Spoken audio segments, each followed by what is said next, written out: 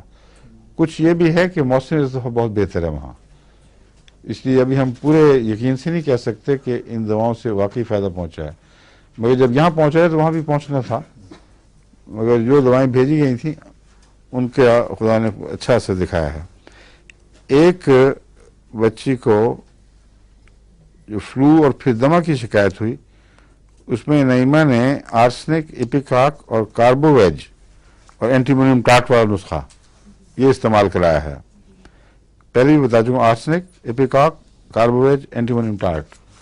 اور اس کی تو حالت ایسی خراب تھی، جوان بچی 21 سال کی اور کتنے؟ سیڑھی چڑھ سکتی 21 سال کی. 21 سال کی، ہاں. لیکن اس کے لیے گھر کی سیڑھیاں چڑھنی مشکل ہو اچھا پھر تو پھر اس کو یہ نسخہ دیا. الحمدللہ بالکل ٹھیک ہے، لیکن جیسے آپ نے فرمایا تھا نا کبھی ناؤ اینڈ دین لے لیا کرے، ہاں، تو وہ لے لیتی ہے یہ نسخہ. کیا لے لیا گئے؟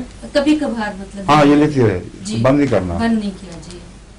اور ایسیڈیٹی کے لیے وہ آئرس ورسی کلر والا نسخہ جی مفید پایا ہے آپ نے؟ جی اپنے اس سے ایک اور فائدہ بھی ہوا. کیا؟ اچھا درد شقیقہ وہ تو آرام آنا ہی تھا. اچھا درد شقیقہ اکثر ایسیڈیٹی سے ہی تعلق رکھتی ہے. یہ نسخہ تو اس کو ایسیڈیٹی کے لیے دیا تھا نا، ٹھیک ہے. تو اس نے کہا مجھے اس کا بھی آرام. خشک جلد اور خارش میں نے دیکھا عموماً پیٹرولیم مفید رہتی ہے، خاص طور پر مغربی ملکوں میں، کیونکہ یہاں پیٹرول کا بہت اثر ہے فضا میں. باقی اب کہتے ہیں وقت ختم ہو گیا، انشاءاللہ پھر یہ نعیمہ کے باقی نسخے اس وقت تک رپورٹ اگر کوئی اور آ جائے تو اکٹھی آپ ان کو بھیج دو، جو نہیں ہو سکے ان کو دوبارہ الگ لکھ دیں گی ہیں، اور یہ پوری فائل بنائی جاؤ. ٹھیک ہے. تو رمضان میں انشاءاللہ اگر وقت مل سکا تو رمضان کے بعد پھر سسٹمیٹیکلی اسی طرح بیماریوں سے دواؤں کی طرف کا سفر، یہ اس مضمون کو انشاءاللہ آگے بڑھائیں گے. ٹھیک ہے. خدا حافظ. السلام علیکم.